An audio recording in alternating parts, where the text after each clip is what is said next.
Hello everybody, welcome back to another video where today we are here back in Pokemon Showdown. Now, I've got a question for you guys. What makes a good Pokemon team? Pretty simple question, but it's still quite hard to answer. And the reason it's hard to answer is because there are over 1,000 characters you can use. Those characters are Pokemon. And there are different strategies you can go with. The question I'm posing to you today is though, what do all of those teams have in common? Are they gimmicky, like this Iron Leaves Golbat team, where Golbat kind of comes in and setup sweeps whenever it can get a chance to? Are they teams that are quite gimmicky, like this Whimsicott Zoroark team, where Zoroark kind of takes the form of a Pokemon that has a type that is weak to the type it's immune to, and obviously Whimsicott, who is literally immortal if the conditions are right. Or maybe it's the traditional lead, have a attacking lead, and have lots of Pokemon that support it. Like for example, Absol is weak to fighting. Dragonite and Clefable, and also Sableye, take fighting types very well because they're either immune to it, or they resist it. Because I think Dragon resists fighting, but Dragon is a pretty good defensive typing. And if you look at this, Iron Moth is our other attacker, and two of our Pokemon have an immunity to ground, as well as Clefable, I think, resisting it. I don't actually recall. Anyway, yeah, there are about a million different things you can do. Like, for example, this team where you could set up sweep with Jirachi and stored power whole teams. There is Trick Room, where I don't think this is actually a Trick Room. No, this is a Trick Room team for some reason. Yeah, this is a Trick Room team. Anyway, yeah, you could run a Trick Room team. You could run, let's go to my doubles. You could run a Weather team where you take advantage of Torkoal's ability Drought and you use moves like Eruption with Terrifier, Choice Specs, Typhlosion. So yeah, there are about 1,010,000 things that you can actually make teams on. The question is though, what do they all have in common?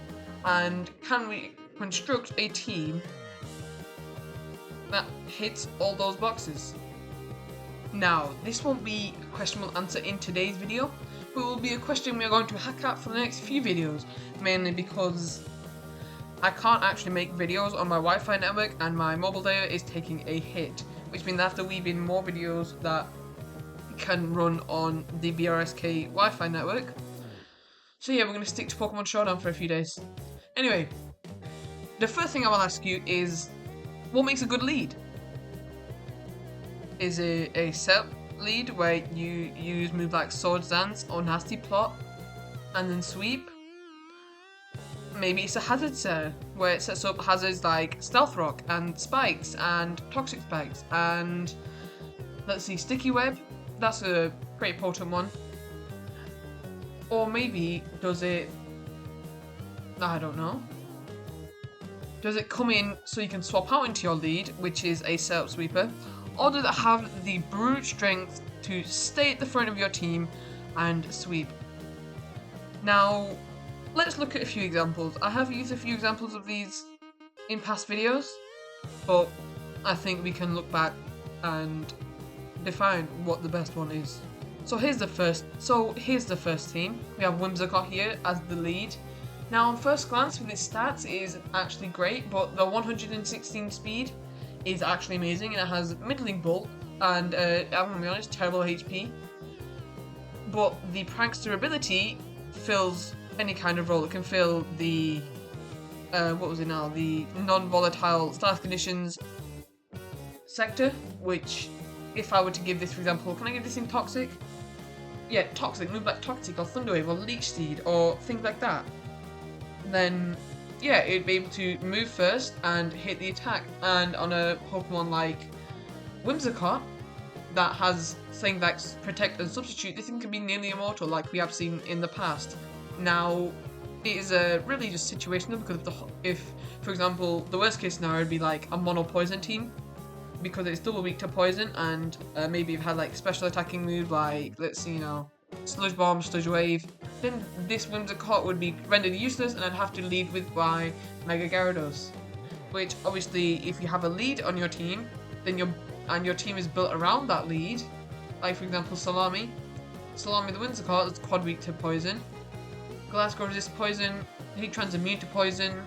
But if it was also weak to poison, but I think it would be able to take a poison type attack, and it can't really be poison because Magic Guard can only be damaged by direct attacks, and it has pretty middling bulk, pretty high-end bulk. Now let's look at Absol, the Absol team.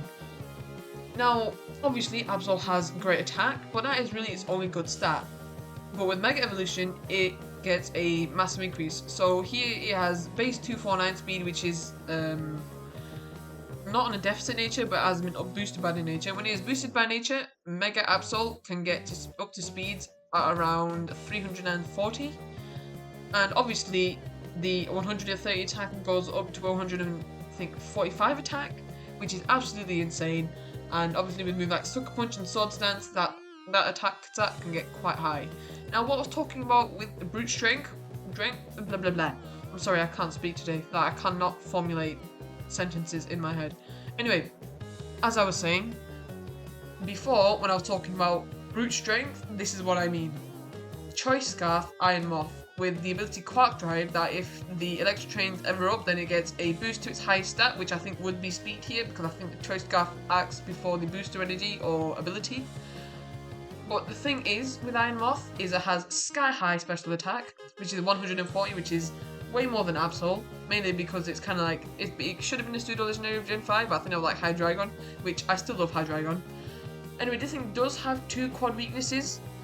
This thing is quad weak to ground and is also quad weak to rock, if I'm not mistaken. But because I have 110 special defense, moves like Earth Power, moves like, let's see now, what are the other ones? Stone Edge and Ancient Power, they wouldn't necessarily one-shot unless you don't invest in defense right here. Or maybe if you want to make it a little more bulky, I wouldn't recommend it because it would only ever be especially bulky since its physical defense is lacking. Also, its speed stat, 110. If you think about it, most of the megas in OU are base 100 speed, and if you're not base 100 speed in OU, you're either a defensive Pokemon or a really bad offensive Pokemon. Because if you look at it, things like Absol, things like Dragonite, things like Revavroom, they all need boosters so they can reach that speed, but Pokemon like Iron Moth already reached that threshold. Now obviously, Pokemon who have a base 100 speed always like to have the Choice Scarf so it can outspeed the base 100 stat Pokemon. For example, let's see now, for example, Alolan Ninetales, it doesn't like to run the Scarf, but it has base 109 speed, which means technically I would outspeed it with the Choice Scarf, because I'm not exactly invested in speed because my attack plus is in special attack, but because I have the Scarf which multiplies my speed by 50%, I'm outspeeding basically anything on the field. Also, if we factor in the fact that this thing has 110 speed, there's nothing it won't outspeed in the metagame, and the only counter I could possibly see is maybe, let's see now, I know that Oakapon has base 110 speed and I think that's the fastest Pokemon in OU. Maybe Regieleki, but then Regieleki has all special attacks and it also has electric type attacks, which I think either fire or poison resists, which means you're pretty good on that front. Yeah, the only counter I can think of right now is maybe a Trick Room team, and you definitely do not want to be moving last with a setup sweeper or an offensive lead, because if you get outsped, like, the one thing that these leads have in common is that they have terrible defenses. 60 across the board here with 60 HP. Then we have Iron Moth here, has 60 defense, 80 HP, which isn't terrible, but it still is definitely not taking an Earthquake to the face and surviving, unless you give it a Sash, which I would not recommend. And obviously Revavroom here, 67 base special defense, you were not taking any kinds of hits like that, unless you obviously invested, which, if you want to invest, then yeah, go ahead, because Shift Gear can definitely raise your speed if you don't want to invest in it, but I would definitely recommend just being careful with your Pokemon weaknesses, because two Pokemon on this team are double weak to ground, but the Air Balloon prevents Revavroom from actually taking damage from a ground type attack until it's hit by another type of move. So that kind of covers it. So yeah, this team is pretty well rounded out. I'm pretty proud of it. And obviously these Pokemon's weaknesses here, like I've got crazy ground weakness. Pokemon like Dragonite can come in, can set up with their strategy because multi-scale lets it take a hit, which means it's almost guaranteed to survive a hit unless it's quad weak and you haven't invested in that stat, which I would definitely recommend. Definitely investing into defensive stats for Dragonite, because if it takes a hit then you're chilling. Now I can't really see any other leads. Oh yeah, something we didn't mention before was the use of Prankster with moves like Reflect and Light Screen. Now Reflect and Light Screen, if you look here, Reflect for 5 turns physical damage is halved on your allies team, and with Light Screen for 5 turns special damage is halved, which means basically all your Pokemon have a crazy defense. And obviously if you look, Heatran already has base 106 defense across the board, which means it has base like 250 each, and Pokemon like Rotom and Pokemon like Togekiss already have like base really defensive stats. And you know, Tatsugiri might not be the most strong Pokemon, or maybe made a little blunder when I made this team, but this really defensive backbone covers for the really weak defensive Pokemon, which we have Mega Beedrill that has like base 70 on like altogether in its defense, which is not great, but that's the whole point of having defensive backbone, which means that Pokemon can take hits for your weaker Pokemon, and yeah, it's kind of just a trade. But yeah, I think with Meowstic, with Meowstic and obviously more Prankster users, I think you definitely want to use them with more hyper-offensive teams, because the hyper-offensive teams are going to have terrible stats anyway in terms of defense. In offense, I would hope in an offensive team, they have really high offensive stats. But maybe Meowstic, you use it in a hyper-offensive team. I do know that Lyclay got banned in recent tournaments. I don't know if that was just Smogon tournaments or maybe if that was VGC. Anyway, it can't have been VGC because VGC only does doubles. I'm not too sure on that, but I'm pretty sure it did get banned, which means it has been significantly nerfed, but you can still use it. You definitely can still use it. Also something, this is, you know, I'm going like, also this, oh yeah, it's just because I'm looking at these teams after like, I don't know, I think it's been a month since I've played Pokemon.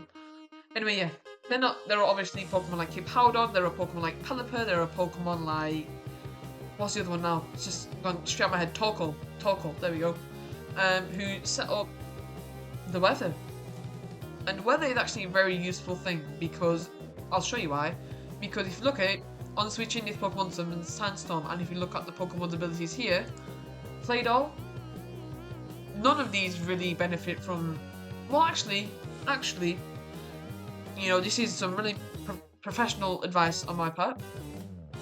I kind of forgot that in the Sandstorm, your Pokemon get, any guaranteed ground Pokemon gets a 50% increase to their special defense, which means if you look at the Hippowdon here, if we invest even just like a little sprinkle in special defense, then if we multiply that by 1.5, let's check it now, 238 times 1.5 is 375, well 357. So if you think about it, this thing has literally 3000 in both defensive stats. We have max HP, which means it takes hits like an absolute champ. And if you think about it, most Worn Ice type attacks are special. And if they are physical, we've still got 118 base defense to cover for that. And obviously, it's not only just the benefits to the type, it's also benefits to some Pokemon like Excadrill, which actually gets 2 abilities for the Sandstorm. Sand Rush, which doubles its speed in the Sandstorm while also making it immune, even though obviously it's already immune because it's the ground and steel type. Sand Force, which means that its attacks do a crazy amount of damage. And if you wanted to use Sand Force, then maybe you could pair it with a Choice Scarf, but I would not recommend it since the doubling speed is actually crazy, and obviously you want to be doing as much damage as possible, while also the Choice Band already covers for that. Maybe if you give it a Life Orb could work, but then you're trading off the damage increase for health, and you don't really want to do that when you're an attacker, because if you look at this guy's defenses, base 60 defenses, you're not taking that many hits before going down, and you really want to get as many Pokemon down as possible, so you want to be fast, you want to hit hard, and yeah. So yeah, that is basically what leads are.